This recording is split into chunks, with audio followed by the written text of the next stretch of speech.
अध्यापिका मीना मान। और आज का हमारा कक्षा 9 का पाठ रहेगा दो बैलों की कथा। दो बैलों की कथा जो है वो मुंशी प्रेमचंद के द्वारा लिखी गई कहानी है। और ये जो कहानी है, इस कथा के माध्यम से प्रेमचंद ने कृषक समाज और पशुओं का भावात्मक संबंध दिखाया है कि शुरू से ही जो पशु है और जो कृषक है यानी किसान है, उनका आपस में भावात्मक संबंध रहा है।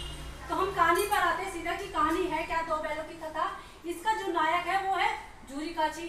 और झूरी काची के दो बैल है, एक हीरा और मोती।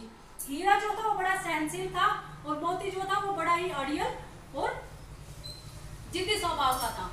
तो हुआ क्या कि हीरा और मोती अपने मालिक से बहुत प्यार करते थे और मालिक झूरी काची भी उन्हें बहुत प्यार करता था। वो देखने में बड़े सुंदर थे, सुडौल थे और झूरी काची उन्हें अच्छा खाने को देता था, इसलिए वो देखने में बड़े ही स्ट्रॉन्ग लगते थे और वो अपने मालिक के प्रति वफादार भी थे और पूरा काम भी करते थे।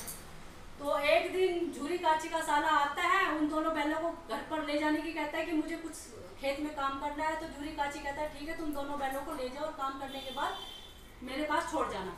और हीरा मोती को लगता है कि हमारे मालिक ने हमें बेच दिया। अब वो नीचे मुंह करके बड़े उदास भाव से झूरी काची के साले के साथ चले जाते हैं। और वहां जाने के बाद झूरी काची का जो साला होता है उनके पास सूखा भूसा डाल देता है और उनको अच्छा खाने को नहीं देता। और वो कहते हैं कि हमारा मालिक कितना अच्छा खाने को देता था उन्होंने खाने को मुंह भी नहीं लगाया। और रात को ही रस्सी तोड़ाकर वापस अपने मालिक के पास आ गए। इसके बाद झूरी काची के पास। अब उसको देख के झूरी काची ने दोनों बैलों को देखकर उन्हें अपने गले से लगा लिया और अपनी ही धर्मपत्नी को कहने लगे कि तुम्हारे भाई ने शायद मेरे बैलों को खाने को नहीं दिया, इसलिए मेरे बैल वापस आ गए। और पत्नी बहुत ज्यादा ईर्ष्या में बढ़ गई, ईर्ष्या में घुस गई और उसको लगा कि मतलब मेरे भाई की बुराई हो रही है। और उसने सारी चीजें किस पर निकाल दी, दोनों बैलों पर निकाल दी। उनको अच्छा खाने को नहीं दिया और उनको तरह तरह की गालियां देने लग गई कि ये कामचोर है, ये काम करके राजी नहीं है। दूसरे दिन झूरी काची का साला आता है और उन बैलों को वापस लेके जाता है। उसके बाद हीरा और मोती ने वहां पर खूब काम किया है। वे काम इतना उनसे लिया गया पर खाने को नहीं दिया नहीं गया, तो वो क्या हो गए, बहुत ज्यादा कमजोर हो गए। और इसी कमजोरी में एक दिन मोती बोला कि मैं और यहाँ पर काम नहीं कर सकता, मुझे आजादी चाहिए। और हीरा और मोती दोनों रस्सियों को अपने मुंह से काटने लगे, पर रस्सी इतनी मोटी थी कि वो उसको काट नहीं पा रहे थे। तभी वहां पर एक झूरी काची का जो साला था उसकी एक छोटी बेटी थी, वो रोज आकर उन हीरा और मोती को एक रोटी खिला जाती थी और उनसे बड़ा ही प्रेम करती थी। तो छोटी बेटी ने कहा कि भाई आप दोनों लोग, मैं आपकी आज रस्सी खोल दूंगी और आप एक काम करना, यहाँ से भाग जाना, क्योंकि आज घर पर बात चल रही है कि आपकी नाक में नाद डाली जाएगी। नाद क्या होता है, ठीक है। छोटी बेटी ने जब बताया कि आज रात को तुम्हारे नाक में नाद डाल दी जाएगी, तो मैं ऐसा करूंगी कि तुम्हारी रस्सी खोल दूंगी और रस्सी खोलने के बाद तुम आज यहाँ से भाग जाना। और होता भी ऐसे ही है, छोटी बेटी जो होती है झूरी काची के साले की, वो रात को हीरा और मोती की रस्सी खोल देते और हीरा मोती आजाद होकर भाग जाते। पर रात का समय था और लगातार भाग रहे थे, तो वो झूरी काची के गांव का रास्ता भूल जाते और वो दौड़ते दौड़ते पता नहीं किसी अनजान रास्ते पे चले जाते हैं। और वहां पर जब उन्हें भूख लगती है तो वहां पे बराबर में एक मटर का खेत होता है, उस मटर के खेत में घुस जाते हैं और वहां पर वो खूब पेट भरकर अपने मटर खाते हैं, पेट भरता है। और वहीं पर उन्हें एक सांड मिलता है, उससे उनकी आपस में लड़ाई हो जाती है। परंतु दोनों जब बैल हीरा और मोती साथ में लड़ते हैं तो वो एक मजबूत सांड को भी भगा देते हैं। और यहाँ से भी क्या शिक्षा मिलती है कि एकता में शक्ति है, यानी अगर हीरा अकेला लड़ता तो हार जाता, मोती अकेला लड़ता तो हार जाता, पर जब दोनों साथ में लड़े तो उन्होंने एक मजबूत सांड को भी हरा दिया। परंतु तभी वहाँ पे मटर का मालिक आ जाता है और आसपास के कुछ लोग आ जाते हैं और हीरा और मोती को पकड़ लेते हैं। और हीरा और मोती को पकड़कर उन्हें कांजी होश के अंदर डाल देते हैं, ठीक है बच्चे। कांजी होश क्या होता है, कांजी होश एक ऐसी जगह होती है जहाँ पर आवारा पशुओं को रखा जाता है और कांजी होश में आवारा पशु को रखकर उनको खाने पीने को नहीं दिया जाता और वहाँ पर उनकी सही बोली लगाकर बेच दिया जाता है। तो हीरा मोती को वहाँ कांजी होश में डाल दिया जाता है। जब हीरा मोती वहाँ पहुँचते तो देखते हैं वहाँ पर कोई बकरी भी है, भैंस भी है, ठीक है, उनके घोड़े भी है और उनके जैसे और भी बैल है। और उन्हें मतलब बड़ा दुख होता है कि सबकी हड्डियां निकली हुई है, खाने को उन्हें ढंग से नहीं दिया जा रहा है और उनको भी उन्हीं के अंदर बांध दिया जाता है। एक दो बार हीरा मोती भागने की कोशिश करते हैं, जब कांजी है उसके मालिक को पता चलता है तो वो उनकी बहुत बुरी तरह से पिटाई करता है और उनको एक मोटी रस्सी से बांध देता है। उसके बाद मोती तो मारने वाला कहाँ था, मैंने शुरू में बताया कि मोती जो अड़ियल और जिद्दी स्वभाव का था और हीरा जो सहनशील स्वभाव का था।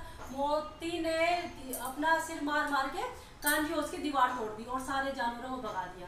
जब अगले दिन काजी हाउस का मालिक आता तो देखता है कि इसने सारे जानवरों को भगा दिया, तो उसको बड़ा गुस्सा आता है, उसको बुरी तरह से फिर पीटता है और अगले ही हफ्ते गोली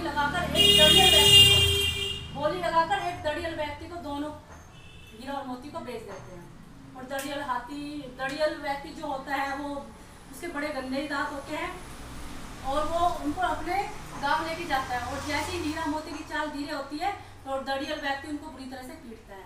और चलते चलते हीरा मोती गर्दन नीचे करके चल रहे हैं और उन्हें लगता है कि हम कुछ अपने जाने पहचाने रास्ते पर चल रहे हैं। और जब वो देखते हैं कि ये तो हमारा मालिक का गांव का रास्ता है, तो उनके कदम और तेज चलने लगते हैं। देखो बच्चों, जब हमें अपने कोई जानकारी की जगह दिखाई देती है या जानकार का कोई घर दिखाई देता है तो हमारे अंदर एक अलग ही तरह का उत्साह पनप जाता है। वैसे हीरा और मोती के साथ हुआ, जब उन्होंने देखा ये तो उनके मकान उनके मालिक। और बच्चों, आपको पता ही है कि जब हमें अपने किसी जानकार के बारे में पता चलता है, जब हम किसी अनजान जगह जा रहे हैं और हमें अपना जानकार का कोई घर मिल जाता है या उसका रास्ता मिल जाता है, तो हमारे अंदर एक अलग ही तरह की उमंग पैदा हो जाती है। और हीरा मोती के साथ भी यही हुआ और उन्होंने जोर जोर से चलना शुरू कर दिया और दड़ियल व्यक्ति उनके पीछे पीछे भाग रहा था। पहले तो वो उनको मार रहा था तेज चलने के लिए, पर अब हीरा मोती ने देखा कि ये तो हमारे मालिक धूरी काची का गाँव है, भागने लगे और दड़ियल हाथी उनके पीछे पीछे। और उन्होंने क्या किया, हीरा मोती जाकर धूरी काची के घर पर अपनी सेम जगह पर जहाँ पर वो बंधे रहते थे, जहाँ पर वो खाना खाते, उस जगह पर जाकर खड़े हो जाते हैं। और झूरी काची देखकर उन्हें अपने गले से लगा लेता है कि भाई मेरे बैल इतने कमजोर हो गए हैं और मेरे बैल इतने दिनों से थे कहाँ। और झूरी काची की जो पत्नी होती है वो भी उनका माथा चूम लेती है। इसके बाद दड़ियल व्यक्ति कहता है कि ये तो मेरे पत्नी है, उनको तो मैंने खरीदा है। तो उसके बाद मोती जो कहता है उसकी तरफ मारने को भागता है कि हम तो झूरी काची के, हम तो अपनी मुख्य भाषाओं में सारी चीजें कह जाता है। और पूरा गांव है ना वो खड़े होकर देख रहा था कि अगर हम किसी से भी प्यार करते हैं, चाहे किसी भी प्रकार का पशु हो, तो उससे हमारा भावनात्मक संबंध जुड़ जाता है। तो बच्चों, कहने का मतलब क्या है, इस कहानी का उद्देश्य क्या था? इस कहानी का उद्देश्य यह था, इस कहानी की शिक्षा ये थी कि हमें अपनी स्वतंत्रता के लिए निरंतर प्रयास करते रहना चाहिए। हमें अपनी स्वतंत्रता के लिए ही नहीं, हमें अपने हर कार्य के लिए प्रयास करना चाहिए। जब तक आप लगातार प्रयास करते रहते हैं तो हमें सफलता एक न एक दिन जरूर मिलती है। तो सभी बच्चों से मेरा ये है कि मैंने पाठ का सारांश समझा दिया। मुंशी प्रेमचंद जी के द्वारा लिखा हुआ है 2 बैलों की कथा, और आपको इसके अगली वीडियो में इसके प्रश्न उत्तर करा दिए जाएंगे।